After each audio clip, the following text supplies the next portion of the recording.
ഒരു നബിദിന ഘോഷയാത്ര കാണാൻ പോയിട്ട് ലാസ്റ്റ് ഘോഷയാത്രൻ്റെ കൂടെ തന്നെ എത്തിയെന്ന് പറഞ്ഞാൽ അത് വേറെ തന്നെ ഒരു വൈബാട്ടോ. എന്താ പറയുക, എല്ലായിടത്തും നേരത്തെ ഇറങ്ങുന്നതുകൊണ്ട് ഇവിടെ ഇങ്ങനെ തന്നെയാണ് ഉണ്ടായത്. നമ്മൾ വണ്ടി സൈഡാക്കിയിട്ട് കുറച്ച് മുട്ടായാലും വാങ്ങി. അതിന് ശേഷം ഇതെന്താണെന്ന് വെച്ചാൽ ഇതാണ് എൻ്റെ തറവാട്ടിൽ നിന്ന് കൊടുക്കുന്ന സാധനം. ഒരു കുഞ്ഞ് കേക്കാണ്. ഇതെൻ്റെ ആൻറ്റി ഉണ്ടാക്കിയത്. അതിന് ബാക്കിയുള്ള കാര്യം ഞാൻ ഡീറ്റെയിൽ പറഞ്ഞുതരാം. പിന്നെ കുറച്ച് ലഡുവൊക്കെ കിട്ടി. എൻ്റെ ഉമ്മ എത്രപ്പാട് ലഡുവൊക്കെ കൈമ പിടിച്ച് നോക്കിയാടെ നാണം കെടുത്താനായിട്ട്.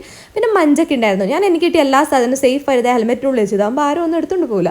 അതിനുശേഷം സ്കൗട്ടൊക്കെ ഉണ്ടായിരുന്നു. അത് പിള്ളേർ നല്ല വൃത്തി കളിച്ചു. പിന്നെ ദഫും എനിക്ക് ഭയങ്കരമായിട്ട് ഇഷ്ടമായിട്ടോ. ഭയങ്കര എനർജറ്റിക് ആയിരുന്നു പിള്ളേർ. അതിനുശേഷം പിന്നെ കുട്ടികളൊക്കെ എന്തൊക്കെയോ കളിക്കുന്നത് എനിക്ക് മനസ്സിലായിട്ടില്ല എന്ത് സംഭവം. പിന്നെ കുറച്ച് കുഞ്ഞു കുട്ടികളെ ദഫായിരുന്നു, നല്ല ക്യൂട്ട്. അങ്ങനെയൊക്കെ കഴിഞ്ഞ് നമ്മൾ തറവാട്ടിലേക്ക് നേരെ നടന്നു പോവുകയാണ്. നല്ല രസമാണ് ഇവിടെ നടക്കാൻ. പിന്നെ എൻ്റെ ഉമ്മാൻ്റെയും മുത്തമ്മൻ്റെ കയ്യിൽ സാധനം കണ്ടോ.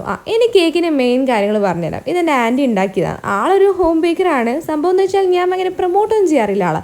പക്ഷേ എന്തോ എനിക്ക് ഈ കേക്ക് ഭയങ്കരമായിട്ട് ഇഷ്ടമായി. ഭയങ്കര സോഫ്റ്റ് ആയിരുന്നു. ഞാനൊരു വാനില ഫ്ലേവർ ഇഷ്ടപ്പെടുന്ന ഒരാളല്ല, ബട്ട് എനിക്ക് എന്തോ ഈ കേക്ക് ഭയങ്കരമായിട്ട് ഇഷ്ടമായി കേട്ടോ.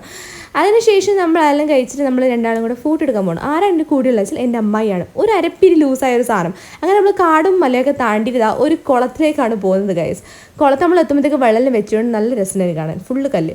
അങ്ങനെ നമ്മൾ അവളെ ഡ്രസ്സിന് പറ്റിയൊരു വൈബ് സ്ഥലം കണ്ടുപിടിച്ചത് ഈ ഒരു തറവാട്ടിലേക്ക് പോയി ഫോട്ടോ എടുത്തു. അവിടെ തട്ടം പാവായി നമുക്ക് കുറേ ഫോട്ടോ കിട്ടി. പിന്നെ വീട്ടിൽ വന്ന് കത്തലെല്ലാം അടക്കി. നല്ല ടേസ്റ്റ് ഉണ്ടായിരുന്നു. നമ്മളെ നെയ്ച്ചോറും ചിക്കൻ കറി അടിപൊളി. അങ്ങനെ ആയാലും കഴിഞ്ഞപ്പോൾ നമുക്ക് ബിൽബി അത് കണ്ടു. അത് കണ്ടു കഴിഞ്ഞാൽ പിന്നെ തിന്നാണ്ട് പറ്റില്ല. ഉപ്പും മുളകിലിട്ട് ബിൽബി ഒന്ന് ഗൈസ് ഒരുപാട് നാളെ ബിൽബി ഉണ്ട്. എന്തൊരു ടേസ്റ്റ് അറിയോ. അതിന് ശേഷം ഈ ഒരു കേക്ക് ഫ്രിഡ്ജിലുണ്ടായിരുന്നു. അതും ഞാൻ എടുത്ത് തിന്ന്. ഇതെന്താ കേക്ക് എന്ന് എനിക്ക് പേരറിയില്ല, പക്ഷേ അതിൻ്റെ ചോക്ലേറ്റ് ആയിരുന്നു ഫുള്ള് പുറത്തുണ്ടായത്. അത് നല്ല ടേസ്റ്റായിരുന്നു. അങ്ങനെ ഉച്ചക്കത്തേക്കുള്ള നമ്മളെ ലഞ്ച് റെഡി ആയിക്കൊണ്ടിരിക്കുകയാണ്. നല്ല ബീഫ് ഫ്രൈ ഇങ്ങനെ തിളയ്ക്കുന്നുണ്ട്. അത് നമ്മളെ ലെഗ് പീസ്. ഇതൊന്ന് എൻ്റെ ഒന്നെൻ്റെ അരിപ്പിരി ലൂസായ അമ്മായിൻ്റെയാണ്. സംഭവം അടിപൊളിയാണ് കേട്ടോ രണ്ടും.